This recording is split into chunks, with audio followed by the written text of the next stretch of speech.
Alan Morgan.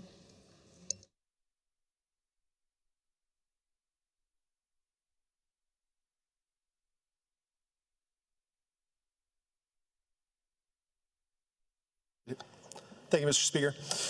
Now, I know what y'all are thinking as I'm walking up here. Y'all are thinking, oh no, not another one.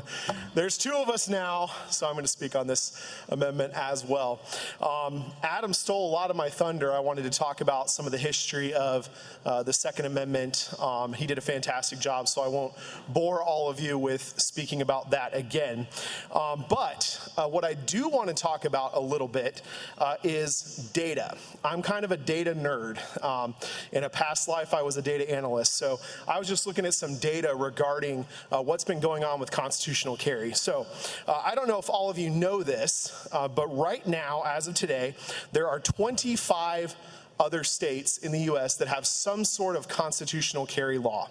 25 states. We are looking to become the 26th. It's too late for South Carolina to be a leader in restoring our fundamental rights that were taken away in the 60s, as Adam explained.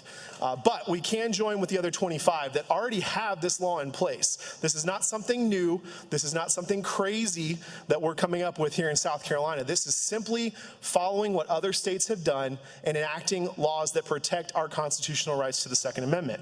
Now, talking about some data along those lines, according to 2020 CDC data, is a little bit older, so there were only 16 states at that point that had constitutional carry. We've had an additional 9 that have come on board since that time.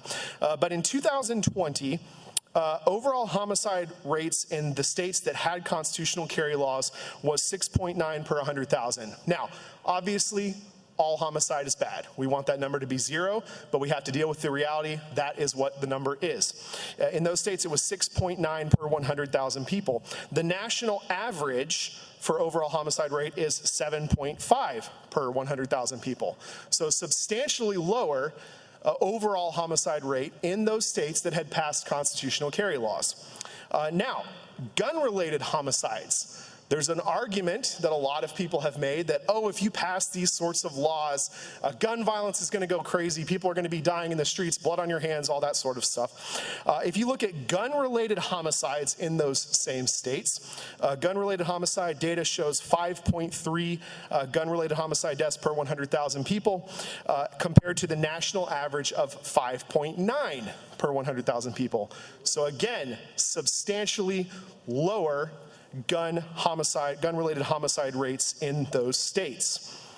Now, you might say, well, that's cherry-picking data. You're just picking states that have those. Maybe those states just had lower homicide rates, lower gun-related homicides to start out with.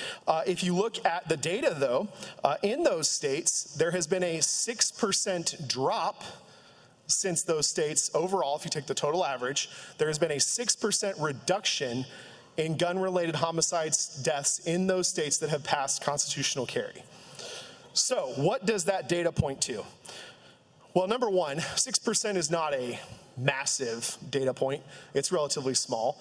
But what it does show is that there is not an overall rise in gun-related homicides in states that have passed constitutional carry. So any reference to gun-related homicides expanding in South Carolina absolutely is not backed up by the data at all. In fact, the data actually shows a slight correlation in a downward trend. Now, getting to this bill in particular. This bill is not a perfect bill. I voted with many of my colleagues in trying to make this bill better. There were several amendments we put up that we wanted to expand constitutional carry to more people. That didn't happen in most cases. We got a few through. We got a lot that were not passed. Yes. Are you moving at me? Okay. So that being said, the amendments that did pass were good amendments. We wanted more. That being said, this is a good bill, and it does expand our rights back to what they were before they were taken away in the 1960s. Mr. Morgan, I apologize. I saw you look back. Are you willing to take questions? No. Okay. Let me finish what I'm saying. All right. Our constituents want this. Our constituents want constitutional carry. At least My constituents want it. Our constituents in Greenville want it, as I've walked around and knocked on doors. An anecdote I had, one of the first doors I knocked on when I was running for State House, had a constituent open the door. I said, hey, I'm Alan Morgan, I'm running for State House. And he said, are you for God, guns, and freedom? I said, yes, sir, I am. He goes, you got my vote. Constitutional carry, we need it. And I got that response hundreds of times over the next months as I was door knocking. Constitutional carry makes us safer. We know that the only thing that stops a bad guy with a gun is a good guy with a gun. That old axiom holds true time and time again. The last thing I wanted to say, talking a little bit about history, John Locke said that the right to self-defense is a fundamental law of nature. We need to embrace that here in South Carolina. It's time to restore a freedom that we had in America before 1968, and I urge all of you to vote for this bill. Thank you. Ms. Pendarvis recognized. Ms. Pendarvis.